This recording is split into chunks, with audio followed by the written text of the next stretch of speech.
Okay, so that's our Ben Affleck talk. Yeah. Um, Benifer. all the best to them. They're making Geely too, I heard.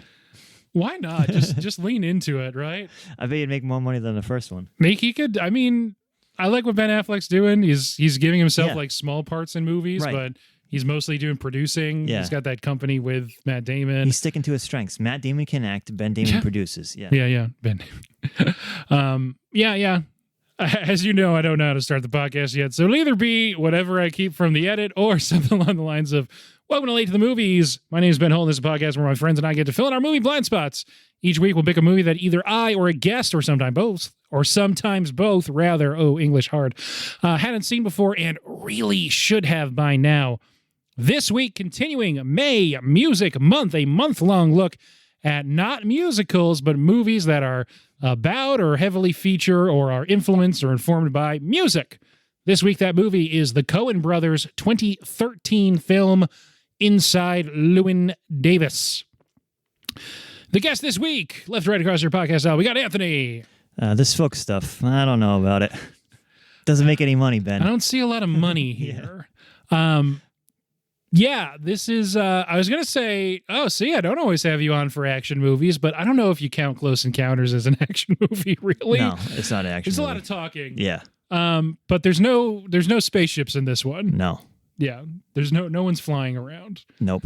This is a meandering, depressing, in a dark cloud, trapped in a or is it rainstorm. uplifting? We'll discuss. But before we get there, there's only two of us, but I have a feeling that we're going to have a pretty wide range of opinions on this one. Before we get there, have you seen anything worth mentioning lately? I tried watching. I watched the first 30 minutes of the Power Rangers 30th anniversary movie on Netflix. What is that? It's all the original cast, minus the one that's dead. I'm furiously Googling now. It's Power Rangers. What I forgot the subtitle there, but it's the 30th anniversary of the original Power Rangers. So it's Billy, the Blue Ranger's in it. Zach and Jason, the Red Ranger. Once and Always. Yeah, Once and Always. Yeah. Okay. I didn't even know about this. Rita's in it, and all your friends. I was like, I feel like I'm in third grade again. This was phenomenal.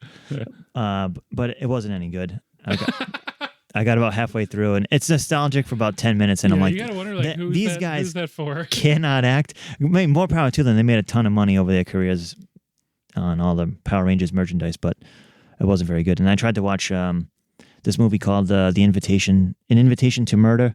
It's sort of in the same vein as this, Knives Out, Death on a Nile, Murder on the Orient Express, but it just doesn't. It wasn't that good. It just couldn't hold a candle to them. It's very dry. I fell asleep halfway through that too. That's not a good sign. Yeah. So nothing too good. Nothing too good. Did the Power Rangers movie have the song in it? Yeah. Okay, well, at least there's that. It's classic. It's classic Power Rangers. I'm looking, even just like the logo and poster is like, it's not right like back they're trying to 1993. To update it. Yeah. Because there was that one from, I don't know, like 5-6 years ago that was like trying to kind of modernize. Terrible. Yeah. I never saw it, but I don't doubt that. Yeah. It's a terrible movie, but it's a fun movie to watch. Cool. Yeah, I haven't really seen anything. Last time we recorded was less than a week ago. Not you and I, but last time I recorded, the last movie I had seen was Guardians of the Galaxy 3. That's still true, aside from the movie we're talking about today. Blank Check's doing Buster Keaton right now, so I've watched a couple Buster Keaton movies also. Oh, nice. So kind of all over the running the gamut right now. Yeah. So I guess we can get right to the movie then, because I don't really have anything else to say. What Buster Keaton movies did you watch? So they go in release order of the ones he directed. So it was the first two he directed, which was Three Ages and Our Hospitality. Mm-hmm. Neither of them are like the big ones. Yeah. It wasn't, Steamboat Bill or / Sherlock Jr. Yeah. Neither of the juniors or the general. Haven't done those yet. But they're good. I liked Our Hospitality more. Three Ages is more like, I don't want to say experimental, but it's more like it's love has always been the same, and it's just like showing you a situation in 3 different time periods. Yeah. And it's mostly just to like, it's just a loose structure to hang sort of like gags over. Right. But I mean, Keaton is pretty transcendent anyway. And yeah, legend. Yeah. The silent movies, I think both of them from 1923, and it's still like, because of the influences that so many different kind of what would I say? Big. I can't think of like landmark cultural things. Looney Tunes and Jackie Chan, which were huge to me when I was growing up, both of which heavily inspired by Buster Keaton and the way he moved and his sense of humor. So like the stuff is, it can feel like a pretty whatever 20s silent movie, and then all of a sudden he'll do something. You're like, oh yeah, that feels completely modern because no one's ever improved on that. That just became the visual language for how certain physical comedy gags happen. Right, makes sense. Yeah, yeah. You just gave me an incredible idea, though. Have you ever seen? Speaking of silent films, there's this great film. It's called "The Mystery of the Leaping Fish." No. It's with Douglas Fairbanks. Okay. And he plays the title character is this guy called Coke Any Day, and it's just about this guy who's on cocaine. It came out in 1916, black and white, silent film. It is the wildest movie you will ever see. And Doug Fairbanks is like a legendary silent actor. Oh, yeah. And he regretted doing this film for his whole life. It's amazing. It's an amazing, amazing film. Kind of the original like adventure heartthrob of cinema, Douglas Fairbanks. But this movie is just like coked out of his mind. He's just playing a character that's coked out of his mind, doing all kinds of trippy things. In his defense, that probably at the time was prescribed to half the population or whatever. Yeah, right. Yeah, everyone was doing cocaine. Yeah, their doctor was suggesting it at all times. Coke and a little bleeding. Yeah, all good. Exactly. Yeah. Just a bit of bloodletting. Yeah. I highly recommend. Check it out.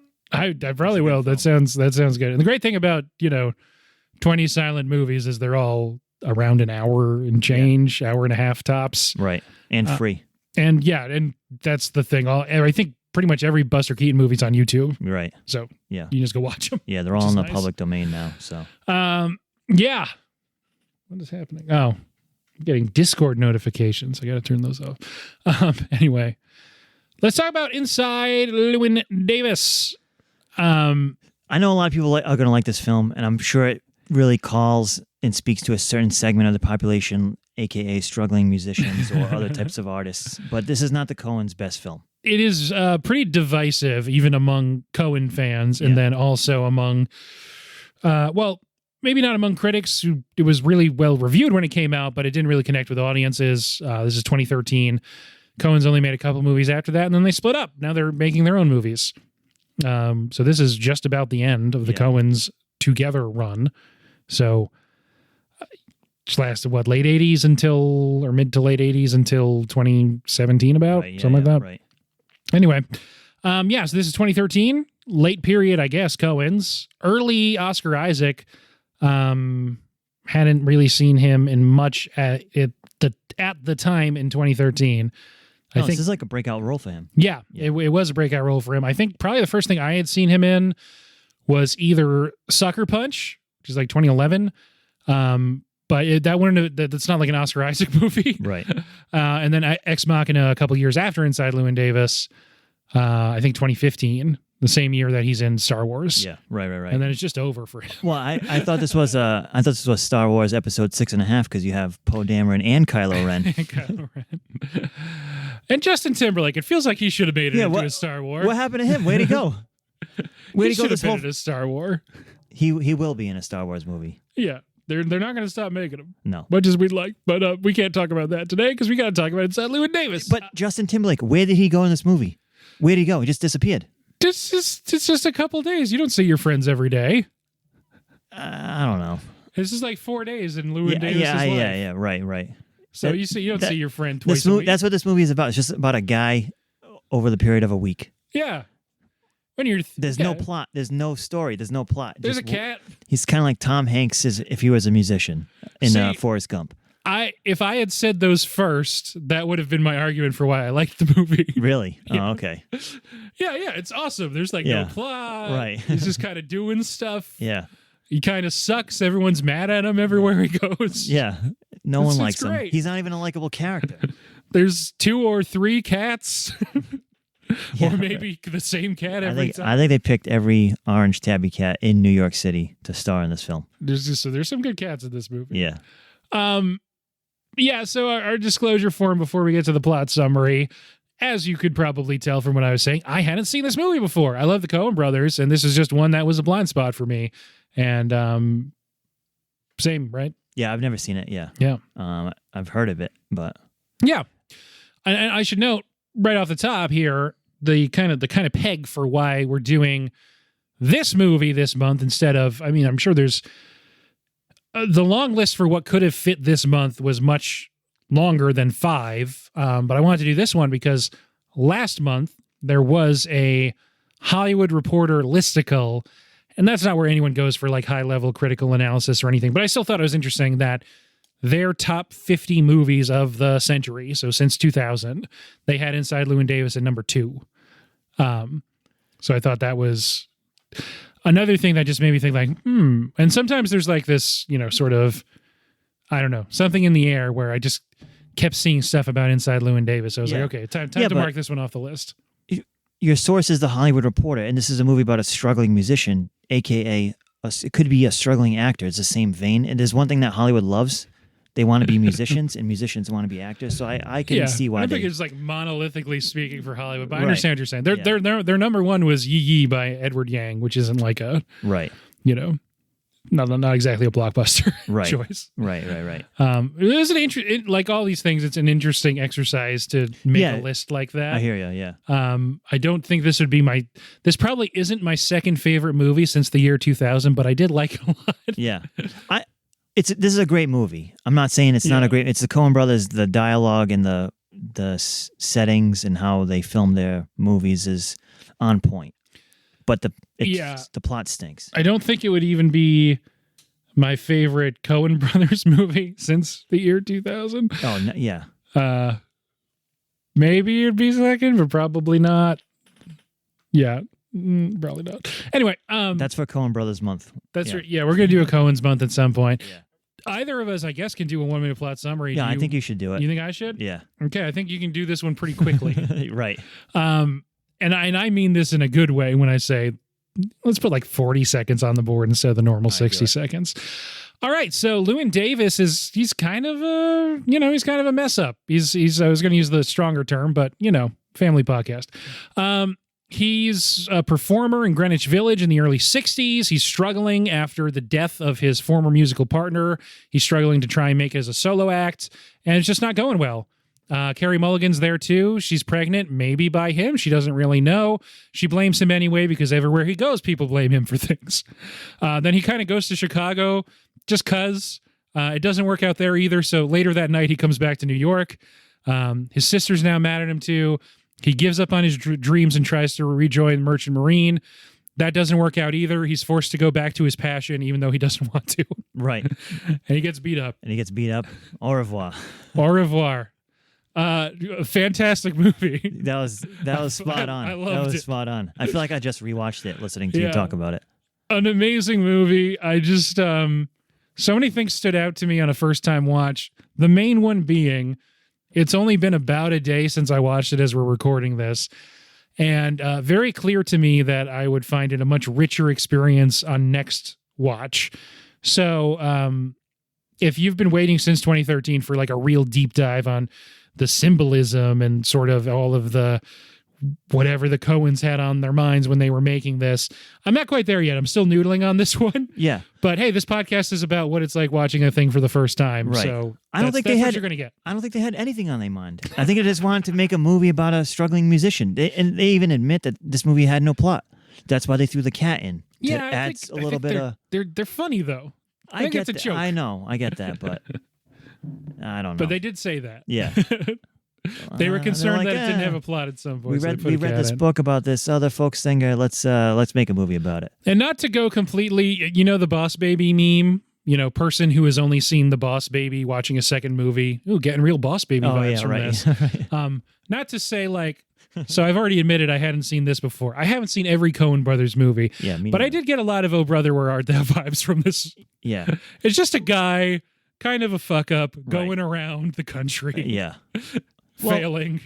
Well, kind of ending up where he started. Right. I hear you on that one. I also got a lot. There is some Fargo elements to it. Just the landscape and the dreariness of it. It's always cloudy in Fargo, That's true. right? It is winter. Yeah. And Yeah, I kind of there's not too many Coen Brothers movies that you would say are comedies, but they all have a comic sensibility and a sort of absurdist vibe going on. And I really appreciated that in this movie that would have been really dark without a couple of good jokes and lines here and there. The dialogue is the best. It's so good. It's so good. It's so smooth. It's so typical Coen Brothers. Yeah. Not to jump around, but it's the line where he says, the world's made up of two kinds of people who divide the world into two kinds of people. Yeah. And then Carey Mulligan cuts him off and says, and losers. Right. Yeah. That was a great line. Yeah. That reminded me of this person I met at work who said there's only two kinds of people in this world, cherry pickers and dopes, and don't be a dope. Cool.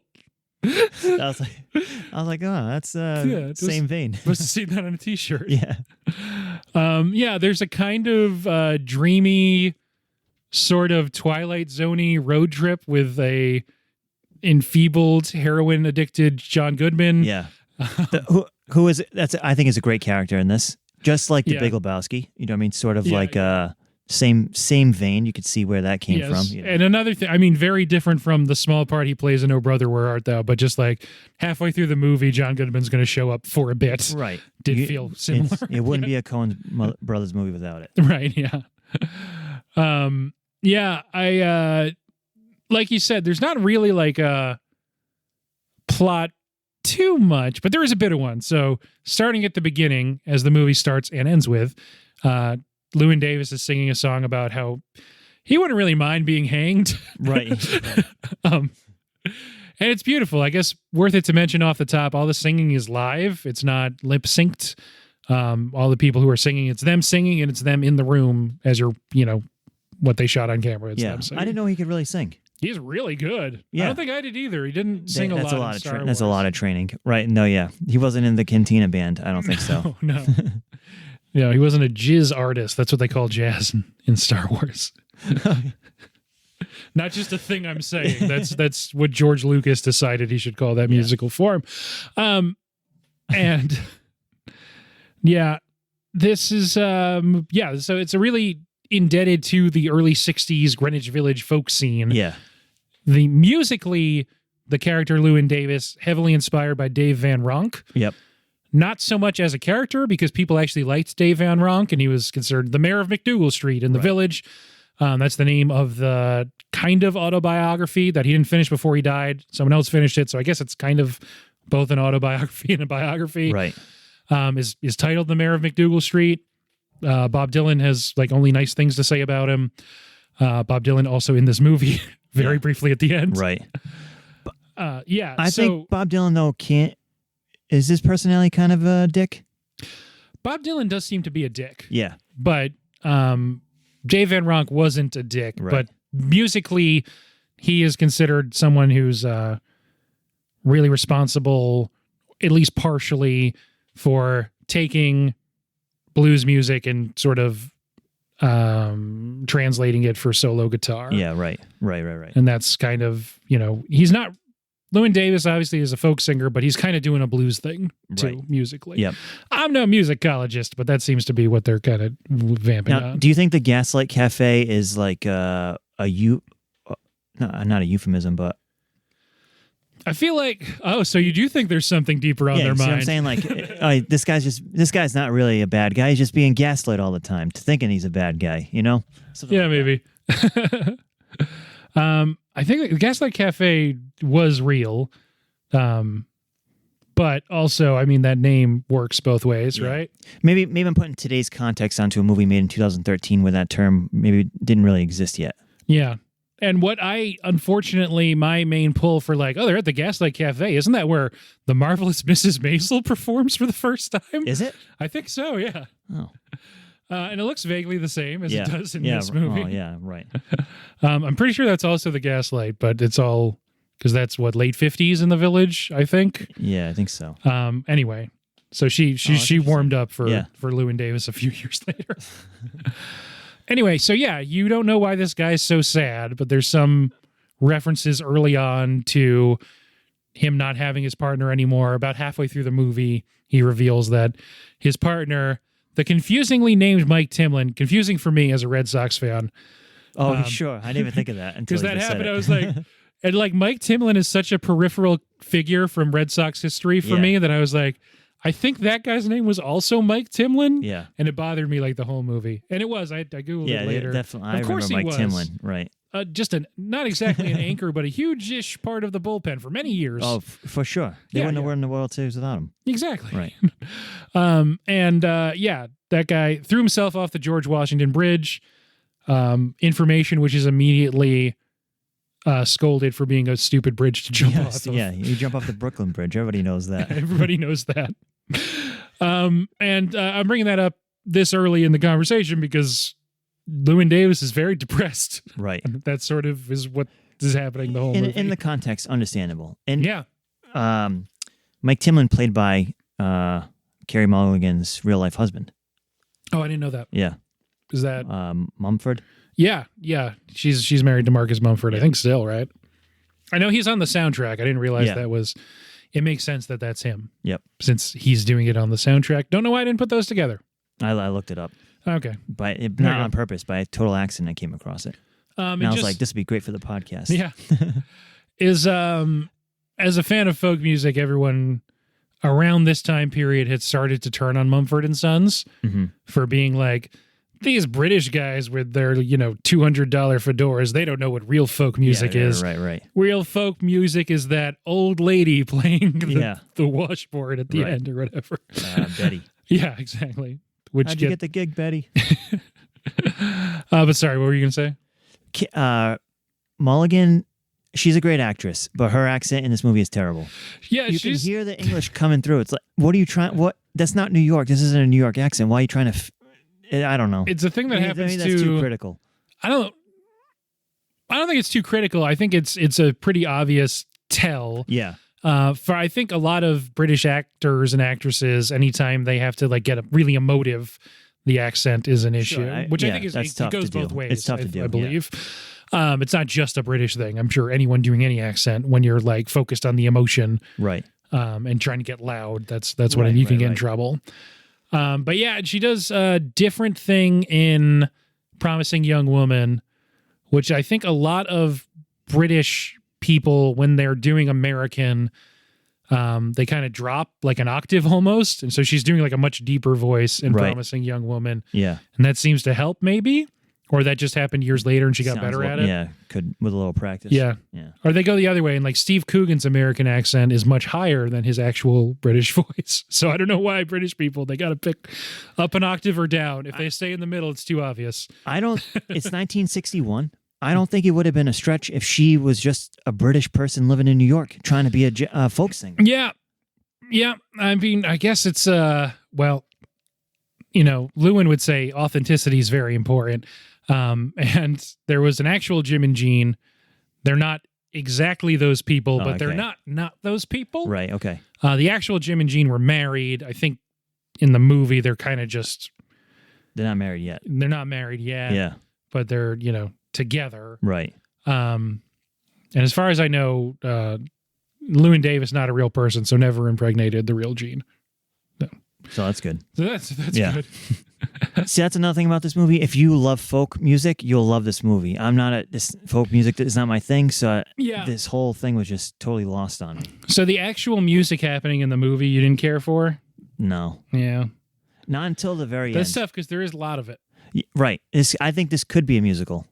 It almost is. Yeah. It wouldn't be sung through, but there's in terms of like Disney, like kids movies that are mostly spoken in action. Yeah. And then there's like 4 or 5 songs. It's as much a musical as like Encanto is just about. Yeah. Right. It's not like people acknowledge when someone's performing, but just in terms of the amount of time spent on songs versus not. Right. There's probably like 20-ish minutes of the movie that are someone performing music. Yeah. So, it just I don't know. Just it's just a little. It's going to shock you, but I love the music. Yeah, too, I know. I bet so. I'm not. The music is excellent. The music. It's just not for you. It's just not my thing. Yeah. Yeah. And so from a personal level, it doesn't jive. They really capture how like kind of silly a lot of folk music is. Yeah. Yeah, the Irish quartet there with their, Right. oh, I love their sweaters. Yeah. Love the sweaters. Yeah, that's exactly it. Which is like, yeah, they gave an interview, although they've given lots of interviews, but this particular one was done by Guillermo del Toro. And they were talking about like, yeah, people thought we were going to do like a parody of folk music, but you can't really parody folk music because it just is pretty silly. Yeah. And then in this interview, they cut specifically to the Irish quartet. Right. Because you're like, yeah, I mean, that scene's played pretty straight, but like, it's also funny. Yeah, because the club promoters, like, I don't know about these guys. Yeah, they're kind of shitting on him in the back of the room. What is this even? What are we doing here? Yeah. And then right after that, when Betty gets up and does her thing, and what she's doing is like actual folk music. Right. Bob Dylan said folk music is fat people. He said that? Yeah. No. See, that guy is a dick. Yeah, no, he's a dick. He's definitely an asshole. And confronted by the real, like, genuine article, Llewyn Davis attacks it. Right. And he's, he yells at it, he heckles it. He reacts violently when confronted with the real thing, despite how about authenticity he is. So you think that this film, that's what the Coen said. There's That's not also original deeper thought. meaning that you think is in this film. Oh, yeah, absolutely. Yeah. Okay. Yeah, but I liked the movie. Right. No, right. Yeah, we got to talk about what that cat means. But the cat wasn't even in. It's not even original in the script. They threw that in there because they had no direction. There was no plot. Like I said, I think that's a joke. Coen Brothers, funny guys. I don't know. And then, I mean, it becomes this talisman for it's him. Llewyn. You could say the cat is Well, him. there you go. The first line Carey Mulligan has is "Explain the cat."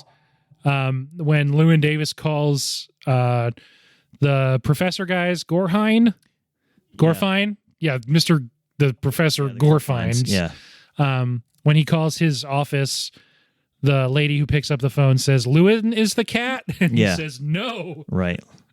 But yes, so multiple people asking him to explain what the cat means or telling him he is the cat Right. in the movie, which I think is just a fun joke that the Coens threw in. Right. Yes. It's just good writing. It could have more meaning. I personally don't think so. I think it's just a little side plot to keep you interested. There's either one or three cats in the movie. Yeah. And you don't really know which one's which. Right. And I so, couldn't tell. And so if it is Llewyn, then you can make an argument. Again, I'm going to go so surface level because we just watched this. Yeah. You can make an argument. It's about Llewyn and his identity crisis because, which one's this one? Right. Where's his scrotum? Yep. It's the funniest line in the movie. Yeah, right. Well, super well delivered. Yeah. Did that woman, was she nominated for Best Supporting Actress? Because she should have been. Where is his scrotum? So funny. And it was just a weird thing to focus on her part too. But anyway, yeah. So I think it means something. And I like later on. Do you think it's the cat that he abandoned on the highway that he hits on the way back? No. I kind of don't either. How did that cat get from Chicago to Akron, Ohio that fast? There's no way. They weren't in Chicago yet when he abandoned it. They had already left Chicago, but he left it on the side of the highway. So he left it on the side of the highway while they were still going to Chicago. And then on the way back from Chicago is when he hit it. Right. Okay. So it could have been around the same you're right. spot. Because you never know where Johnny Five is held when he gets arrested. Yeah, where do they... is this the movie Johnny Five? I'm like, wait a minute, this guy's name's Johnny Five? Johnny Five, played by Garrett Hedlund in what I assume is also a meta joke. I think a year or two before this, he plays the main character in an On the Road adaptation. Oh, sure. Another folk music, sort of folksy paradise. Sure, yeah. And so the whole conversation between him and John Goodman is all like, the beatniks versus the folk singers and stuff. Right. And how like Llewyn's this authentic guy, but to real musicians, they think he's bullshit, basically. Right. Yeah. But John Goodman is also bullshit and probably is dead in the back of that car. Right. Yeah. And and maybe that's like, ooh, he's seeing his future. He could turn into that kind of like curmudgeon ass. Yeah, right. But, just angry at the world. Yeah. Or it's nothing. Who knows? I don't I just think it was a good break and a good comic relief to the film. Yeah. I mean, it's kind of hard to be like, and then here's what happens next in the plot. But anyway, before he goes on that road trip, Jim and Gene, played by Carey Mulligan and Justin Timberlake, not respectively, reverse the names, and he meets up with Troy, who's a soldier. He's only in like 2 scenes. Yeah. But anyway, they're gigging. What a very polite guy. Super polite guy. The cat gets out when he's leaving. Yep. And he's, Well, wait, I reversed it. The first morning when he wakes up, the cat gets out and he has to take it with him over to Jim and Jean's apartment. Right. And then when Troy is leaving, the cat escapes out the window. Out the window, right. And then he tries to go find it. And he well, it could also be, does. to your point, could be a metaphor for the cat is him. There's a crack in the window. He sees his escape. The cat takes off. I feel like got to you're get out. making He's fun of trapped. He's trapped in the house in a dump of an apartment. He's got to get out. Yeah, I feel like you're kind of making fun of me now, but you could be right. I don't know. Yeah, who knows? Who knows? And then so he's just doing his stuff. Jean tells him that she might be pregnant. Yeah. She doesn't know if it is his or not, but on the off chance it is his, she wants to get an abortion because she doesn't want to raise his child. Right. Which fair enough. That kind of sucks. Yeah. It does. She says it sucks too. She's not happy. Yeah, but his line, one of the better lines is his comeback, and it says, it takes 2 to tango, and she tells him to shut the F up. Yep. Yeah. You piece of shit. Yeah. She's pretty mean to him the whole movie, but But he's right. He's kind of get it. Yeah. I mean, not kind of, like you get it. Yeah. He calls her, the conversation they have later at the cafe when he thinks he sees the cat running by. Right. So great too. That's when we referenced earlier the world is divided into 2 kinds of people. No, that's a great set of dialogue there. But when she's like, "Oh, is it a bad thing to want to just use music to like kind of secure a future for me and Jim?" Yeah. And he goes, "Yeah." Yeah, he's basically he calling them careerist. The way he says careerist is just like dripping with so much venom. Right. Yeah. Basically calling them like posers, sellouts. Kind of square. Right. And it's pretty sad, I think is what he says. Yeah, right, exactly. It's careerist, it's square, and it's sad. Yeah. But they don't see it that way because he's this, so he's pure. He's one of these guys who feels like he's more pure than the people around him. Right. And of course that leads him to be the one who is struggling the most and having the hardest time. Yep. He also meets up eventually because Jim has a gig for him. They go to record a novelty song about the space program. Yeah. You didn't like this scene either? No. It's so funny. This scene was very funny because cool. Because I have Adam Driver. Adam Driver's just his bit in it is just funny when they're all singing together and he's just doing like his background vocals there. Yeah. Shoot. Yeah, his delivery of outer space became. I hadn't seen this movie in 2013, but we all saw the memes. Right. I saw.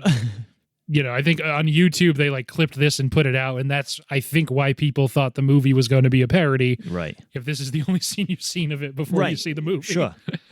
But it is super funny. And an interesting title, Space Oddity. Yeah. For the song. Yeah. Yeah, for sure. Although the couple in the apartment, in Gorfine's apartment, call it... they call it Please Mr. Kennedy. Please Mr. Kennedy, yeah. Well, they're squares. That's what the chorus you're is. Telling me. Yeah. And of course he decides not to take royalties on the song. Yeah. He just takes $200 because he needs it. Right away. He needs it to pay for Jean's abortion. Which he ends up not needing to pay for. Correct. Because the last one, I think Diane, I want to say. Yeah, it's actually ultimately didn't get the child aborted. Right. And that was 2 years ago, and I guess he hasn't spoken to her since, and apparently he has a son in Akron, Ohio. Right. But yeah, so this scene ends with him asking the Jewish cowboy Al Cody if he can crash on his couch. Yeah, right. It's just a Coen thing where there's just like, is this movie about Judaism? Right. Yeah, right. Like, yeah. It might be. Yeah. But another funny scene is when he's going to Al Cody's apartment and it's the narrowest hallway in the world, God, and they're trying to squeeze past each other with the box. That was funny. I laughed at that. Jim and Jean have a really narrow hallway. Also, their doors are at different angles, but the hallways in this movie, great. Yeah, good hallways. You feel like you're in a Willy Wonka and the Chocolate Factory. Yeah. And I think that when he's carrying the box of records later on, trying to pass Al in the hallway, I think he does it wrong. He turns to face him, and it's like, no, you got to stay sideways because you got the box. Right. But it's probably your instinct to go, chest to chest. Yeah. But I think it's a misplay by him. Yeah, totally. It's a total misplay. Should have threw the box out with his other crap. Somewhere in here, he goes to visit his record company and his agent, management, whatever, Mel, who offers him a jacket. Llewyn, because he's a jerk, is like, this is a pity jacket. I don't want it. I don't want your jacket. So he gets kicked out. But to be fair, the guy doesn't pay him any money. Yeah. He's just and then he feels all bad his and money. gives him $40. Right. Yes. Yeah. Is he stealing all his money, or is there just not making any money? He's certainly not giving him money either way. And there probably would have been ways to get him some bucks. And I just think he's not pushing the record, and whatever he's making on the royalties, Mel's keeping. Yeah, even if it is a couple bucks. You don't know if it's accurate or not, but when he goes to see the guy in Chicago, the guy's never heard of him. Right. Who is like supposed to be someone who's being worked by this management. Right. So that's true for sure. He isn't doing that bit of it. Back to my earlier point in the podcast about the Gaslight Cafe. Here's Gene's telling him that it's his kid. It might be his kid. She needs an abortion. His record manager is saying, well, I don't have any money to give you because we don't sell any records. But is Gene telling him the truth? I don't know. Is his record manager telling him the truth? I don't know. Maybe he's being gaslit the whole time. Yep. Yeah, pretty much. So this is one of the few parts I have in order. After the doctor's office, he goes back to the Gorfines apartment. And it doesn't go well. That's when he gets in a fight. Yeah. Because he's not like, he does the whole, like, I'm not a trained monkey kind of, that plot kind of contrivance. She was, what's his wife's name? Yeah. And she starts doing the harmony. Right. She was making her famous moussaka, too. She was making her famous moussaka. One of the other guys from Girls that isn't Adam Driver is in the apartment at this point. I don't know the actor's name, but I think he played Charlie on Girls. Oh, yeah. Not Charlie. The other guy. Not the professor with the beard. The guy, he only plays the old music. Yeah. Yeah. Yeah. I was going to say, if that guy was in Girls, then I don't know. I had the wrong idea of what Girls was. I'm going to find out this guy's name right now. I, of course, got it wrong. No, Charlie's the other dude. The couple sitting on the couch. Yeah. The husband. Yes. Alex Karpovsky. Oh, yeah. Who played Ray on Girls. Of course he did. He runs for office at like town or city council in the later seasons. Girls is great. Just put that out there. All right. You should watch Girls. I'll check it out. Super underrated just because people didn't like Lena Dunham personally, but it's a great show. Yeah, right. And you're not really supposed to like her character, so it actually, it works. It doesn't go well. The wife is doing Mike Timlin's part. Yep. Who I can only refer to in full names for the reasons previously mentioned. And he really doesn't react well to it. He feels all kinds of violated. But again, understandably, because if his best friend and his music partner jumped off a bridge and committed suicide, I don't think you'd really want somebody else harmonizing his part. No. Gaslit. He gaslit. And later on in the movie, you see that he does come to some kind of, maybe not catharsis, maybe not quite acceptance, but he does the song later on in the movie. Right. And that is, I'm assuming, reflecting back to this moment where he's like 100%. So concerned with letting this exist beyond his partner. Right. I'm assuming. Right. Yeah. But this scene also leads to the funniest part in the film with the cat. And yes, it's like, does. This is not the cat. And this doesn't have a scrotum. There's no scrotum. Here's a scrotum, Llewyn. And then right after that, he gets in Al Cody's car. Not that Adam Driver's ever in this movie again, but they take his car and they go to Chicago.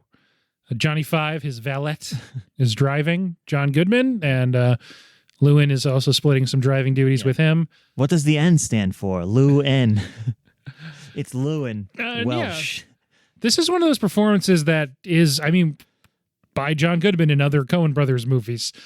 But it's one of those things that in a movie, it just comes in and it just sort of like, you're getting someone coming out of the bullpen. Now, I'm thinking, I got Mike Timlin on the brain. I'm sorry. Right. No, yeah. He's coming out of bullpen. Yeah. He's throwing like an inning and a half of relief pitching for you. Right, just straight He's not a closer, but he's throwing 100 right over the plate. Yeah. but you can't catch up to it. And just like old and steady too, just a classic guy coming in hard. You know, he drank a fifth of whiskey the night before. You know what I mean? It's a super strung out John Goodman giving a monologue about how he practiced Santeria. Yeah. And in New Orleans. What did he say? Like what simpletons like you would call the dark arts or something like that? Yeah. He learned it from Chanopazo in New Orleans. It's just like, but a good comeback. Fuck is this about? Llewyn's comeback is, hey, if I stick this cane up your ass, will a little bit still stick out? Yeah. And then John Goodman's like, oh, all right. I see what you're doing here. It's not going to work on me because I am a heroin addict. Yep, exactly, yeah. And then they're in the rest stop, and this whole kind of dreamy trip goes not great now because John Goodman ODs. Yep. And then they get pulled over. Johnny Five gets arrested. Mm-hmm. A person for whom, if you weren't watching this movie with subtitles, I wasn't. I don't know what the hell that guy said ever. I had no idea. Only when he runs out, when Goodman climbs on the ground, he's like, he's all right. And then they carry him out. Get his sticks. Yeah. But he says some other lines, and I have no idea what the fuck he said. And Oscar Isaac doesn't say anything back. He's just sort of like reacting through facial stuff. Right. So like I got no context clues for what that guy said. Right. I'm out. Yeah. But Llewyn abandons the cat with a possibly dead John Goodman in the back seat. And the car. Well, it's Al's car. He doesn't care. Yeah, but that poor Al gave him a place to stay on his couch. Yeah, and he let him get a ride to Chicago, even though he didn't really need it. Right. Yeah, Llewyn's an asshole. Yeah. He does like 6 bad things in this moment. Right. He makes no attempt to. I mean, he doesn't want to get arrested either. I get it, but he doesn't like try to follow the guy or like ask what precincts Johnny Five's getting brought to. If we never see him again. No, he's probably still in jail. Yeah, he gets to Chicago. He kind of hitches the rest of the way. He makes his way to a club called the Gate of Horn. That must have been a real place, right? I have no idea. The only part I really like about him getting to Chicago is a surprise cameo by a great actor, F. Murray Abraham. F. Murray Abraham, yes. Who plays Salieri himself, the hotel owner in the boy in Grand Budapest Hotel. Yes, he does. The lobby boy. Yes, he does. He won an Academy Award for Salieri and Amadeus, I think. Yeah. He's in a bunch of stuff now. He kind of cooled off for a while after. He was one of the guys that was getting held up as like, oh, he won an Academy Award and then he just disappeared. Yeah, right. But he's kind of in this moment like the hottest he's ever been. Yeah. He was like a series regular on Mythic Quest on Apple, a show a lot of people really like. Yep. He's in a ton of stuff now. But Grand Budapest, for him, he's fantastic. Yeah, I think it came out right around this time too, right? Yeah. Yeah. So this and then Grand Budapest, and then he's like, "You're back, baby." Yeah. Fantastic actor, and he just tremendous. He's great in another guy like John Goodman who comes in and he's only in 2 scenes, but it's delivering high heat fastballs. Yeah, and it's just sitting there stoically, right, and then giving like the most devastating reaction to a song where Llewyn's like really putting some he's trying to impress sauce on for sure. Yeah, and he's like, you suck, kid. You're kind of ugly. You're the ugly guy in a threesome here. You know what I mean? He sort of implies that he looks too ethnic, right? To be a front man, get less sun. Yeah, he tells him don't go in the sun for a while and shave your beard. Yeah, into a goatee, which I don't know if that would have worked for him. But yeah, the song is pretty incredible. I think a lot of people mark that as a particularly moving song, and it maybe not you, but a lot of people do. The song is good. It's not a bad song. Listen, it's just not for fine. me. I don't want angry letters written into late to the movies at gmail.com, And we already quoted him earlier, but just to say this is where it happens. He said he finishes and the immediate reaction is, I don't see a lot of money here. Right. His delivery of that is he's not trying to be mean. It's just the matter of factness of it. Right. And then Llewyn's reaction is, so that's it? Yeah. And he gives him actually, like a lot of people do, gives him some options. And he just rejects. He doesn't want to take them. Yeah. Right. He rejects every other option. But an overarching theme about folk music doesn't make any money. Yeah. So why are we even doing this? Yeah. It's said multiple times throughout the film, right? So maybe it is a comedy or a small parody about the silliness of folk music. It just exists in this one small corner of the world. Yeah. Maybe. So yeah, he's Gatorhorn was a real place in Dearborn. So on Dearborn Street on the north side of Chicago. Yep. Yeah. Tough to get that wrong. That's literally what happened in the movie, but hey, I was reading badly off of Wikipedia. Anyway. And it was just, he just wanted to play there. Well, he wanted to audition. Don't see a lot of money to be like under his management too, right? Apparently, he managed Elvis, or what the Army guy says in the beginning, because it's the same manager. He said he's going to meet with Bud Grossman. Yeah, and then Llewyn asked him, "Oh, did you get to meet Elvis?" Everyone always asks me that. Albert Bernard Grossman was a big deal in the American folk music and rock and roll scene. Sure, yeah. He later managed Bob Dylan. Funny. I think this movie really is about Bob Dylan. Not really. Kind of. Yeah. Kind of, but we're not there yet. He hitchhikes back to New York, immediately finds someone driving to New Jersey, and he's like, I'll take you the whole way if you drive. I gotta sleep. It's great. And he's, dozing in and out of it. He sees Akron, thinks about getting off the highway and going to Akron. To see his son. Yeah, I like that he doesn't. I think that's great.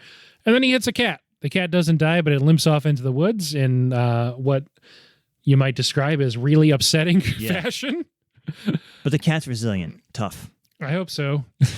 It's not just going to survive not only getting hit by a car, blizzard with a broken leg, but also a blizzard in Chicago in the winter. Yeah. I don't know. A lot of people think that's the same cat. Sure. Yeah, sure.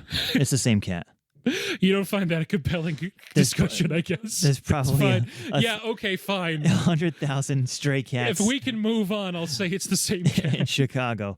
He just happens to hit the same one waiting for him in the middle of the road during a blizzard.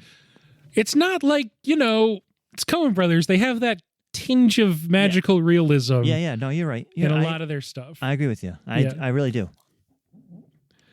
It's But it's also if we're saying that the cat is him, he gets hit by the car and it still makes it off. Damaged, wounded, sure. But the cat is still alive. And there's the hope that the cat is still alive, right? So he's still alive, metaphorically. I think that's an interesting reading for like the totality of this movie. But I think we're going to get to there because I think I might agree with you on that.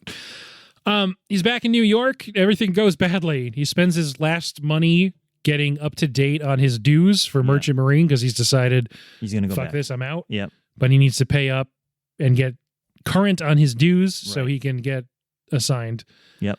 And they happily take his money back. It's like $148. Yeah, you're right. It's a lot of money. Yeah. In 1961, for sure. That's got to be like $2,000 today. It'd be $1,500. I was close. I was close. I said $2,000. It's a lot for a guy who is very broke. Yeah. He seemingly has $7, so he like $5 or but he's got a nice. He fans it out. It's like $5 to $7 $1 bills.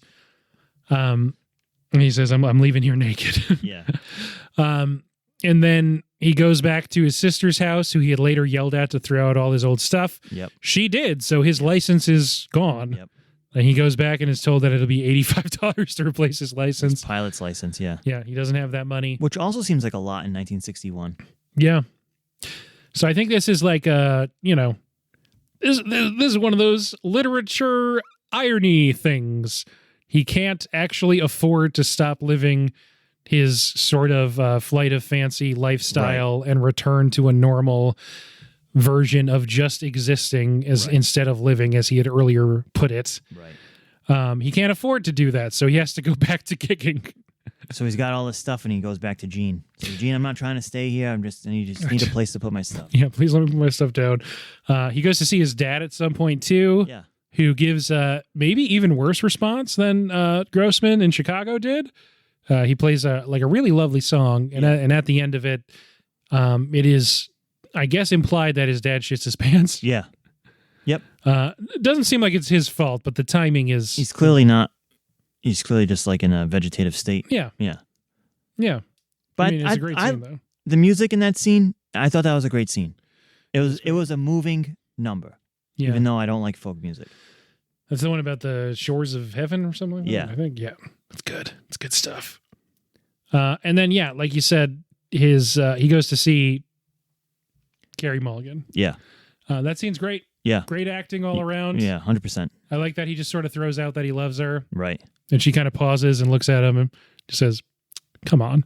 Right. And the scene ends. Yeah. That's the last time she said the screen. Get out of here, kid. Yeah, basically like, Yeah. okay. Right. Which was obvious the whole film, but no, it's still a good scene nonetheless.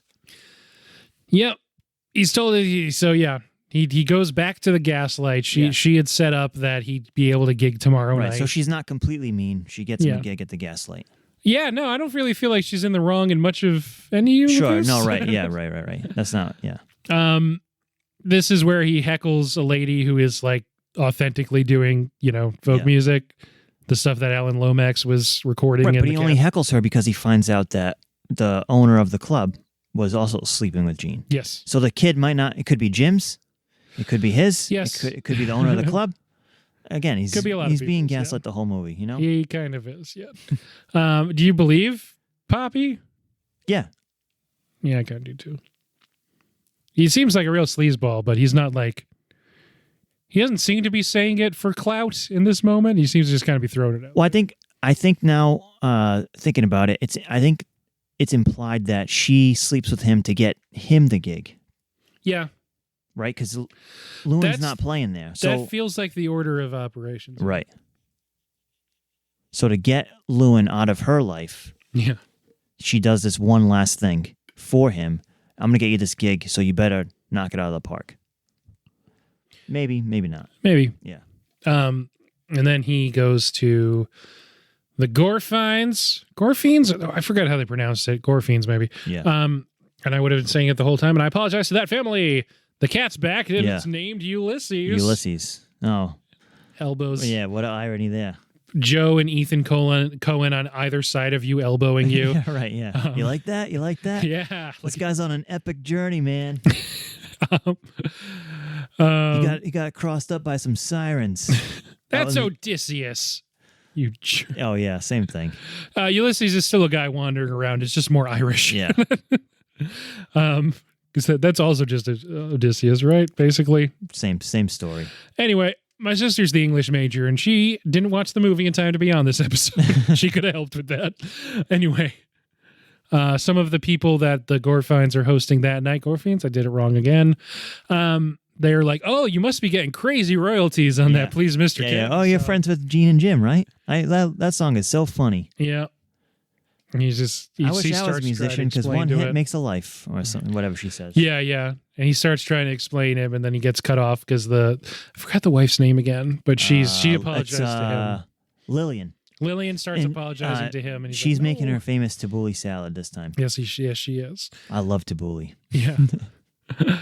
But yeah, so he crashes on their couch that night. Yeah, he's got nowhere else to go, right. Next day, I guess he's walking to the Gaslight. He sees a movie poster for The Incredible Journey. Yep. The Coens are just like slapping you in the face. Right. Now it's blatantly obvious. And then he's doing a song that sounds really familiar. Did you clock that this was also the first scene in the movie when it was going on? No. I mean, eventually once he's getting beat up. Right. No, I didn't figure that out. Yeah. Yeah. But this is the best.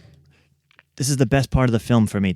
I like this part the most in terms of like overall filmmaking, right? Yeah. So here we are. We're back to the beginning of the film, and you get a little explanation as to what had happened.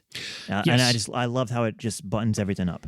Yeah, we didn't spend a lot of time when we started this discussion on him getting beat up in the alley because, well, it's going to come back around. Right. But the movie starts with him getting beat up in the alley. Some shadowy figure says, you can have this cesspool. We don't want it. Yeah. We're getting out of here. Right. You're like, who's that?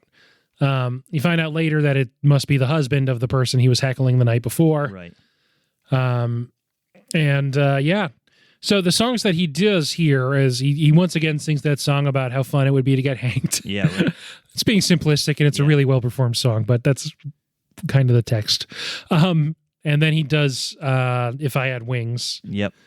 which has a bit where the chorus is saying like "Fare thee well." Right. Gene had said that he's splitting the basket. It's a double. He's not the only show that night. Right.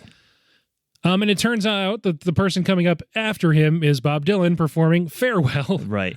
And you're like, oh yeah, this guy's better. Right. Yeah. So again, he's just being overshadowed by a better musician. Just immediately. So Bob Dylan's playing on stage while Llewyn Davis is getting beat up in the alley. But the most famous version of "Fare Thee Well" is by Bob Dylan. Yeah. Yeah. Yeah. A song that he's one of our probably most what would be the word? Cataloged songwriters. And everything I could see said that he wrote that song in 1963, and this is 1961. But whatever, who cares? But the songs originally goes back to like African American. Yeah. So anyway, Bob Dylan's up there. He gets beat up in the alley. It's the same scene again.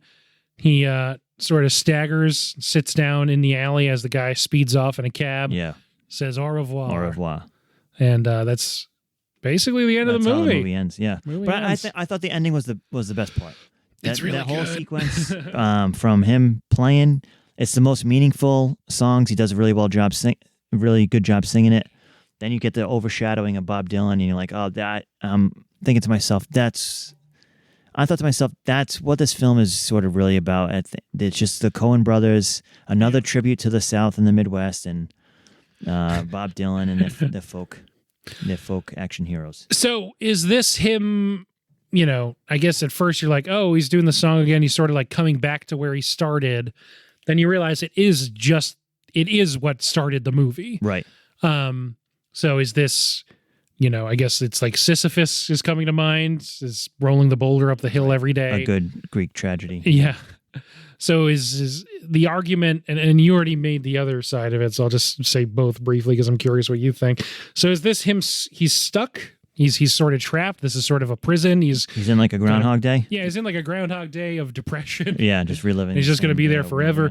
Or like the cat, is he resilient? Is this?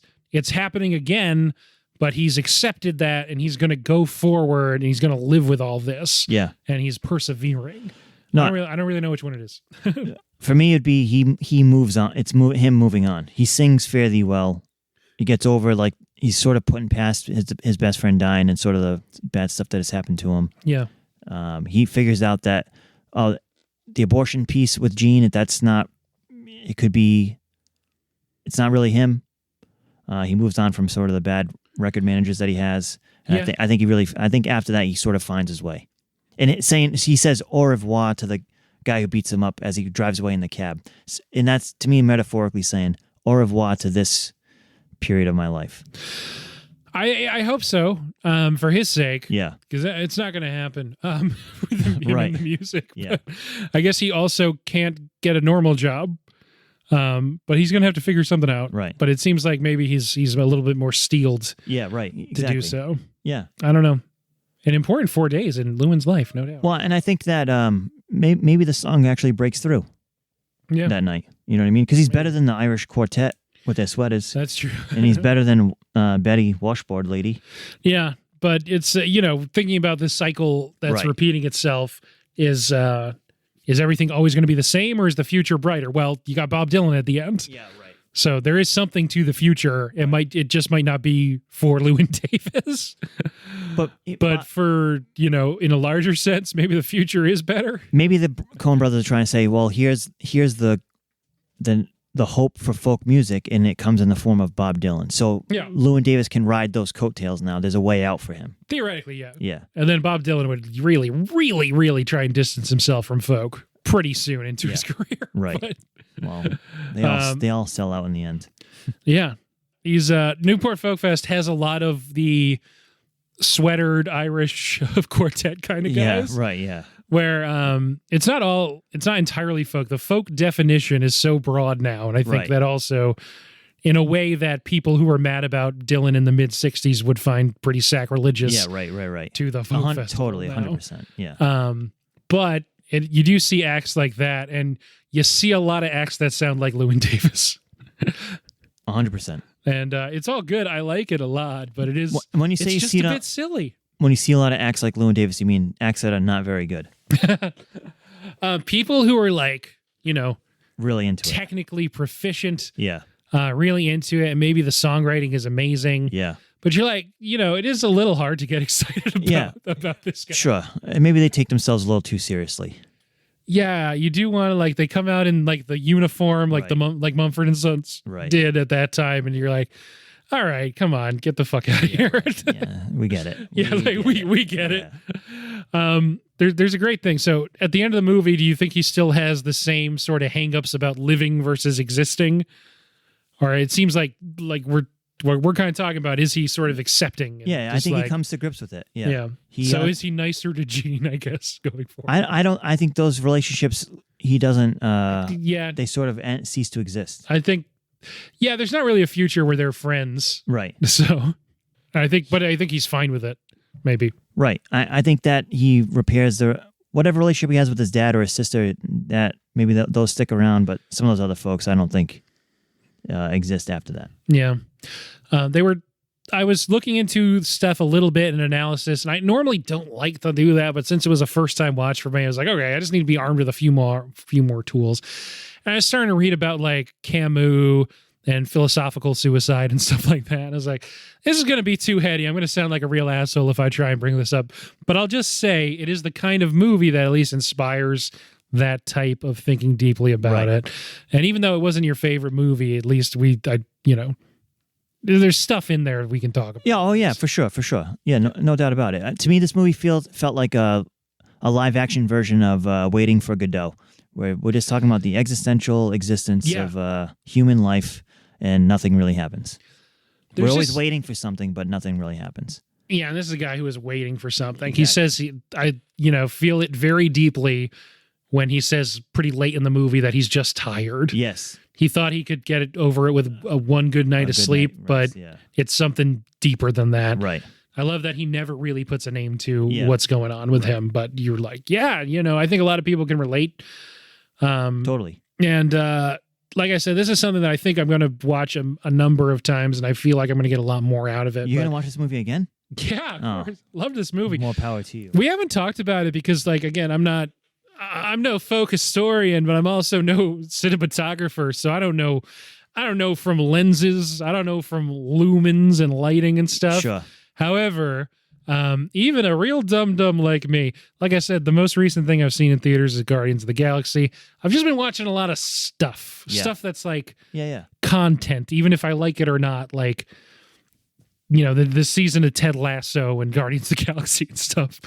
And it's just nice to watch something that you're like, ooh, some artists were doing the lighting on this one. 100%. Because this movie looks fucking amazing. This movie is a masterpiece in filmmaking. 100%, no doubt about it. That's why the Coen Brothers are the Coen Brothers. Yeah. I mean, there's no way around it. Looks amazing. They're not working with Roger Deakins on this, who they do work with quite often, but instead it is, Bruno Delbonnel. I don't know if that's how he pronounces his name, but a couple other big credits for him, I guess, recently. He did a French Dispatch. Excellent film. Oh, wait, no. He was in the French Dispatch. So that's fun. But he shot Amelie, Harry Potter and the Half-Blood Prince, Inside Llewyn Davis, Darkest Hour, the top line ones that comes up. I'm sure there's other ones, but I'm doing this in my peripheral vision on a quick Google. So anyway, it's all that to say it's not Roger Deakins, but I still think it looks incredible. Just something that comes kind of part and parcel with Coen Brothers movies, like you said. Yeah. The craft of it is all going to be top notch. Top notch, yeah. Very buttoned up, very tight, yeah. They do a lot of interesting camera work throughout their careers, but I think something that they do that really stood out to me in this movie was, like, especially during performances, they get a lot out of just, not entirely locking down the camera. Right. But, you're just seeing the performances and you're just getting it. Right. Yeah. The acting in this film is incredible. Everyone does an excellent job. Did it win any awards? It only got nominated for a couple things. Nominated but didn't win Best Sound Mixing and Best Cinematography. T-Bone Burnett was the music producer on this. Right. A guy who's worked on a billion things. Probably even TV or movies. If you're like, oh, this seems like this, they put a lot of effort into the music. Yeah. Probably him. 50% chance it was a T-Bone Burnett production. Yep. Did it win Best Soundtrack? I think it was nominated at the Grammys. I'm pretty sure off the top of my head, or it wasn't. Yeah, who knows? I don't know. Not for something. Yeah, I mean, movie's so funny, as we've been talking about. It was nominated in musical or comedy at the Golden Globes, and it's both. Yeah. When you said we were going to do this movie, I don't even remember this movie even coming out in movie theaters. That's how not on the radar it was for me at the time. It did win Best Soundtrack at the St. Louis Gateway Film Critics Association. In the Coen Brothers' hometown. If you can't get a Grammy, the SLGFCA, that's the next best thing for me. It's the gateway to the West. Yeah. Good call. Yeah, Coen Brothers' hometown. That's where they're from. I didn't know that. Yeah. I'm not going to look it up. It sounds too good to be true. Yeah, I mean, people are from St. Louis. It doesn't sound too good to be true, but it just fits, and I wasn't thinking too hard. At least I hope that's true. Let's not look it up, and I encourage our listeners to never fact check anything you said on this podcast. If you say it affirmatively, it's true. It sounded correct when you said it. Like, yeah, they could be from there. Jason Tatum. No, and they're the definitely Coens, from. They're definitely from there. They have this affinity for the West and for Americana. But yeah, for Midwest people especially. Yeah. The real America. Right. The Ballad of Buster Scruggs. Yeah. Which is excellent. Their last movie as a duo. Yeah. As of now. They've split up in the Denzel Washington black and white Macbeth from a few years ago was Ethan, I think. Or it was Joel. And then the other one's making a movie coming out, I guess, soon about I don't know what it's about, but it's called I mean, I could just look it up. When you think of Coen Brothers, I mean, I know you can't always make a Big Lebowski or a Fargo or a Ballad, but then to me, this movie just doesn't hit the high marks. If I were a struggling musician, 1000%, it's just not for a mass audience, I think. Yeah. Okay, so Joel made the tragedy of Macbeth, the Denzel Washington, Francis McDormand black and white Macbeth movie. Yeah, I heard that was terrible. I heard it was good. Either way, I didn't see it. Yeah. So grain of salt. I don't know. I didn't see it grain of salt, both direct. Maybe it's very middling. Yeah. It looks really cool based on screenshots and trailers. Right. And then Ethan has an upcoming movie called Drive Away Dolls, which is described as a comedy road film. And both the Macbeth movie and this movie, incredible cast. So we'll see. Yeah. Do you have any questions? Like, if aliens came down, what would you give them as a sign of peace or to start a war in this one? That was a better question than what we've been doing this month, which is, I think you've already answered. I think we've both already answered. Would you see a musical performance by the characters in this movie? Yeah, I would. Oh, okay, cool. Yeah. Cool. They are very good. If you told me, oh, I'm going to Newport Folk Festival, you want to come? There's gonna be a live performance by Oscar Isaac doing the soundtrack to. Dope! Yeah, I'd do that. 100%, I would go. That would be a great experience, right? Is it my type of music? No, but yeah, no doubt. In a world where it was just actual Llewyn Davis, would you go? No. Yeah, no, because he's not famous. He's not good. I don't know who that is. Right? Yeah. Some guy from 60 years ago in Greenwich Village. Play me something from Inside Llewyn Davis. Yeah. Oh, God, yeah, F. Murray Abraham, just heaters. He reminds me of the high heat, right, like an Ed Harris in our Top Gun episode, right? Yeah, exactly. That level of gravitas, yeah, same role, basically. Exactly.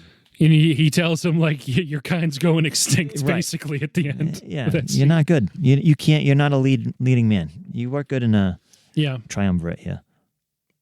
Yeah, one of many lifelines thrown towards Llewyn Davis, right? Because that actually, he's not going to represent him as a solo artist, but that went pretty well. That he did say maybe we'll try you in this thing. Yeah, for a guy who just walked in off the street, probably would have worked. Right. Yeah, would have been some. He would have gotten paid at least. Yep.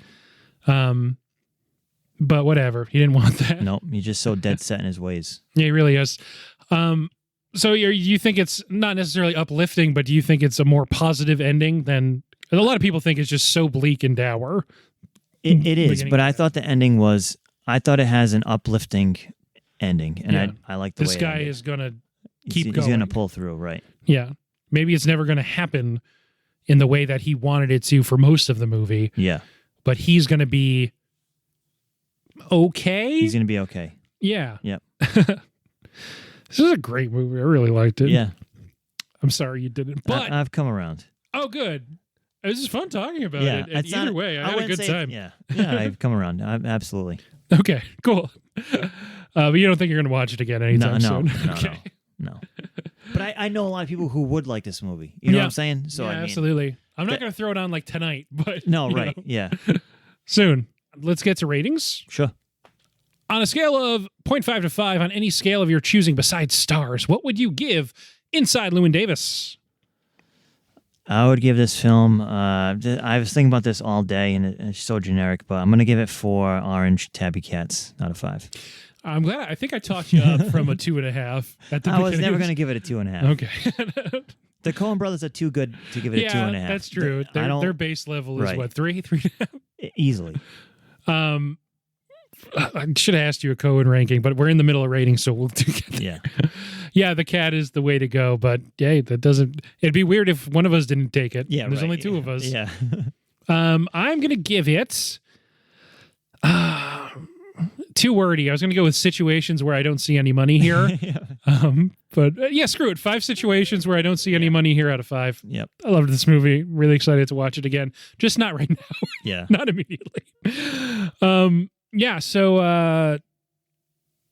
Coen Brothers overall, what's your tops? The best. The Big Lebowski. I don't think you can make another film like that ever. That's a once in a lifetime type of film. Yeah. And in Fargo, FX has made a whole career, saved the whole channel making series after series of Fargo. For sure. Yeah, that's a good point. Ballad, a completely underrated film. Yeah. Well, so good. I love that film. Yeah, that one's cool. Yeah. That one's cool. Hail Caesar's also after this, before they break up. Hail Caesar's super underrated. Yeah. I haven't seen that one. Even critics didn't really dig, but it's got everything you want. It's got Josh Brolin being great. Clooney's in there giving a great performance. Very funny. It's a very funny movie, and it has a great dance number from Channing Tatum. Oh, really? Yep. And communism. So good. Oh, yeah, right. And then, but they're the No Country for Old Men is a classic. Yeah, that's one that, like, as much as I loved this on a first watch, just speaking of, movies that they've made this century. Yeah. No Country for Old Men, I think that's one that you're done watching, like, I got to just go sit in a room and not talk to anyone for a while. Right. It made Javier Bardem's career.